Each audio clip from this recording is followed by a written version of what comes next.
Vladimir Putin ने UK के prime minister का फोन हैक कर रखा है। ये रिसेंटली कहा है यूके की मीडिया रिपोर्ट्स ने। यहाँ पर आप देख पाओगे लिज ट्रस जो यूके की फॉर्मर पीएम थी, कुछ ही दिनों पहले यूके की पीएम थी, इनका पर्सनल फोन व्लादिमीर पुतिन के एजेंट्स ने ऑलरेडी हैक करके रखा था। लिज ट्रस जो भी बात कर रही थी, जिससे भी बात कर रही थी, इसकी सारी जानकारी व्लादिमीर पुतिन के डेस्क में लगातार पहुंच रही थी। और यहाँ पे आप जान के हैरान होंगे, पुतिन को इस बात का भी पता था कि लिज ट्रस का सबसे बड़ा डर यह था कि इनकी प्राइम मिनिस्टरशिप के आखिरी कुछ दिन थे। लिज ट्रस वैसे आप अगर देखो तो लगभग रफली आप कह सकते हैं 45 डेज तक यूके की प्राइम मिनिस्टर थी। उसके बाद ऋषि सुनाक बन गए यूके के प्राइम मिनिस्टर। तो जब ये पीएम थी ना और आखिरी के 10-15 दिन बचे हुए थे, तब लिज ट्रस का सबसे बड़ा डर यह था कि अगर पुतिन ने न्यूक्लियर मिसाइल यूज कर दिए, तब उस वक्त यूके में एक प्रॉपर लीडरशिप होगी नहीं। एक प्राइम मिनिस्टर स्टेप डाउन कर रहा होगा, दूसरा शपथ ग्रहण समारोह संभाल रहा होगा। तो इस वीडियो में हम बात करेंगे कि व्लादिमीर पुतिन ये जो स्पाइंग कर रहे हैं, इसका रीजन क्या है, रशिया को आज के समय यूके की किस वीकनेस के बारे में पता है। बहुत कुछ आपको जानने को मिलेगा इस वीडियो में। मगर आगे बढ़ने से पहले आपसे एक क्वेश्चन पूछूंगा, बहुत अच्छा क्वेश्चन है। हाल ही में देखो एक देश है, इसने पास किया है प्लेन लैंग्वेज एक्ट। आपने कभी सरकारी डॉक्यूमेंट पढ़े होंगे या फिर देखा होगा नोटिफिकेशन में, वहां पे इंग्लिश बहुत ज्यादा कॉम्प्लिकेटेड मुश्किल होती है। एक बार को कोई आदमी जिसको इंग्लिश ठीक ठाक पढ़नी आती हो, वो भी कंफ्यूज कर जाएगा कि लिखा क्या है यहाँ पर। तो रिसेंटली एक देश है, इसने कानून पास किया है प्लेन लैंग्वेज एक्ट, जिसमें सारे सरकारी डॉक्यूमेंट में जो इन्फॉर्मेशन है ये बिल्कुल सिंपल प्लेन भाषा में ट्रांसलेट होनी चाहिए आम जनता के लिए। आपको बताना है कि वो कौन सा देश है जिसने प्लेन लैंग्वेज एक्ट पास किया है। ये टॉपिक बहुत न्यूज में था। ये है यहाँ पे आपकी ऑप्शन, फ्रांस, यूएसए, न्यूजीलैंड या फिर चाइना। कमेंट सेक्शन में करिए उत्तर। सही आंसर मैं आपको दूंगा वीडियो के अंत में। नाउ हिस्टोरिकली आप अगर देखो तो यूके और रशिया दोनों एक दूसरे को बिल्कुल भी पसंद नहीं करते। और रिसेंटली देखा गया है कि रशिया ने बहुत बड़े आरोप लगाए हैं यूके पर। रशिया ने पहले तो ये कहा कि जो बहुत ही इंपॉर्टेंट गैस पाइपलाइन थी, नॉर्ड 2 गैस पाइपलाइन, जो रशिया से जाती थी यूरोप में, जर्मनी में प्राइमरली, उसके बाद पूरे यूरोप में प्रोवाइड करती थी ये गैस, इस पाइपलाइन पर जो अटैक हुआ था कुछ हफ्तों पहले, वो एक्चुअली डायरेक्टली यूके ने नहीं किया था। ये अटैक किया था यूके ने, यूनाइटेड किंगडम ने, यूएसए के कहने पर। ये बात रशिया ने कही है और ये अपने आप में बहुत ज्यादा बड़ा आरोप है। ये इशू रशिया ने यूएन सिक्योरिटी काउंसिल में भी रेज किया है और लिटरली आरोप लगाया है यूके पर आतंकवाद का। फिर उसके अलावा हमने रिसेंटली ये देखा कि रशिया के पास जो ब्लैक सी, आपने देखा होगा यूक्रेन के साउथ में जो बहुत बड़ी वाटर बॉडी है उसको हम कहते हैं ब्लैक सी। वहाँ पे रशिया की नेवी की बहुत सारी शिप्स थी, इनके नेवल बेसिस थे। ये पार्ट है रशिया के ब्लैक सी फ्लीट का। अचानक से क्या हुआ कि कल बहुत सारे ड्रोन्स आ गए और इन्होंने जम के बॉम्बिंग करी रशिया की ब्लैक सी फ्लीट पर। और रशिया ने यहाँ पर यह भी कहा है कि ये जो अटैक हुआ है ना हम पर, इसमें भी यूके की कहीं ना कहीं इन्वॉल्वमेंट थी। रशिया ने कहा है कि यूक्रेन और यूके ने मिलकर ड्रोन अटैक किया है इनकी ब्लैक सी फ्लीट पर। मगर रशिया का गेम यहाँ पर कुछ और है। रशिया ने यूके पे आरोप तो लगा दिए ये सब, और साथ में एक और बात ऐड कर दी कि जो ये अटैक हुआ है ना, ये सेफ जोन कॉरिडोर से किया गया है। अब ये जो सेफ जोन कॉरिडोर है, इसका इम्पैक्ट पूरी दुनिया पे क्या हो रहा है ये थोड़ा सा समझ लो। यूक्रेन, जैसे कि आप सब लोग जानते हैं, यूरोप की ब्रेड बास्केट कही जाती है। यूक्रेन में बहुत सारा गेहूं ये लोग ग्रो करते हैं। यूक्रेन से गेहूं दुनिया भर में एक्सपोर्ट होता है। और जब से रशिया यूक्रेन की वॉर शुरू हुई है, दुनिया भर में गेहूं के प्राइसेस बढ़ गए हैं, क्योंकि यूक्रेन और रशिया दोनों प्रॉपरली गेहूं को एक्सपोर्ट नहीं कर पा रहे ना। दुनिया भर में गेहूं के प्राइसेस कंट्रोल करने के लिए यूनाइटेड नेशंस के थ्रू एक डील ब्रोकर करी गई, जिसके अंडर एक कॉरिडोर बिल्ड किया जाएगा इस टाइप का। यहाँ पे कॉरिडोर होगा जिससे जो यूक्रेन का गेहूं है ना, ये आराम से लगातार एक्सपोर्ट होता रहेगा पूरी दुनिया में, ताकि गेहूं के प्राइसेस थोड़े बहुत कंट्रोल हो। यूनाइटेड नेशंस ने खुद ये कॉरिडोर बिल्ड किया था।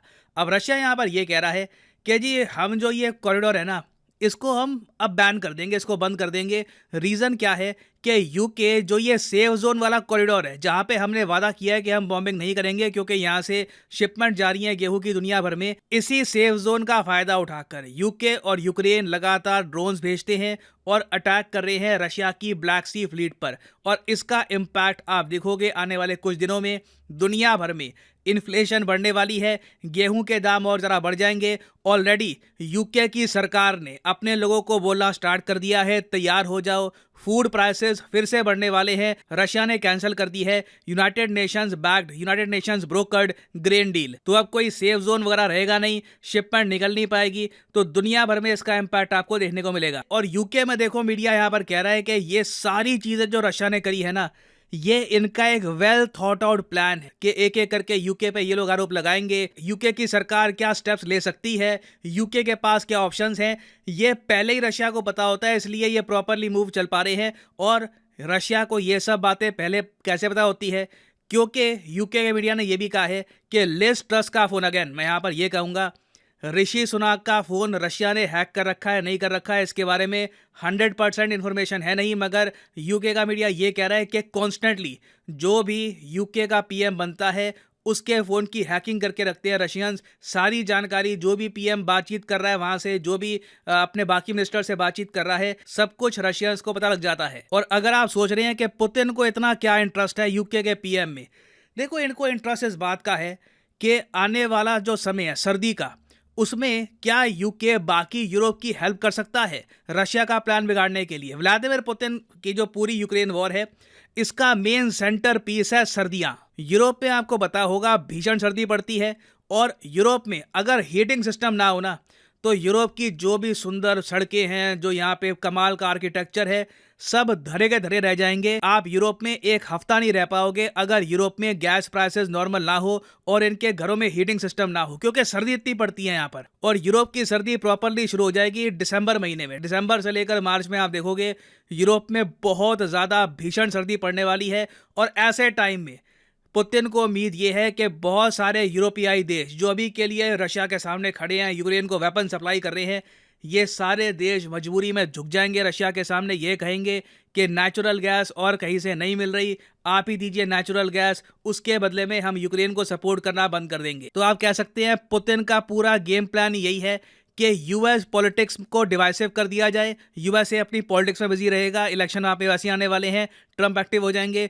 उसके अलावा जो विंटर है ना, ये यूरोप को डिवाइड करके रखेगा। और यूरोप डिवाइड कैसे होगा, क्योंकि कई यूरोप के देश हैं जिनके पास इतना पैसा है कि ये नेचुरल गैस यूएसए से और जगह से परचेज कर सकते हैं।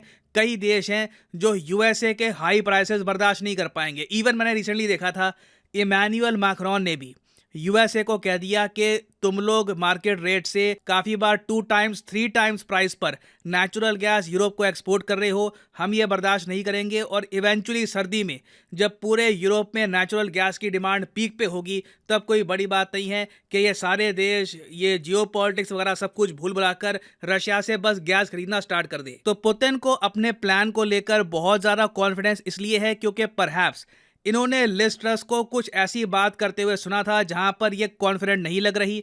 इनको बिल्कुल भी कॉन्फिडेंस नहीं है यूके की इकोनॉमी पर। यूके के पास इतना पैसा होगा कि पूरे यूरोप को लगातार यूके फंड करता रहेगा या फिर कई कंट्रीज को बेल आउट कर लेगा, ऐसा कुछ होने नहीं वाला। और अगर आप सोच रहे हैं कि मगर रशियंस ये सब कैसे कर सकते हैं, यूके के पीएम का जो ये फोन है हैक कैसे हो सकता है, देखो रशियंस ने ना 2015 में यूएसए का व्हाइट हाउस हैक कर लिया था। ये बात यूएसए ने खुद कबूल करी थी कि हमको लगता है हमारा व्हाइट हाउस हैक हो चुका है। ना सिर्फ प्रेसिडेंट का फ़ोन, पूरा व्हाइट हाउस, यहाँ पे जो भी स्टाफ है, जो भी लोग यहाँ पर काम कर रहे हैं, सबका फ़ोन, सबकी जानकारी लगातार पुतिन की डेस्क पे जा रही थी। और अगर आप सोच रहे हैं कि ये सब काम करता होगा केजीबी, तो केजीबी नाम की अब कोई चीज़ नहीं रही।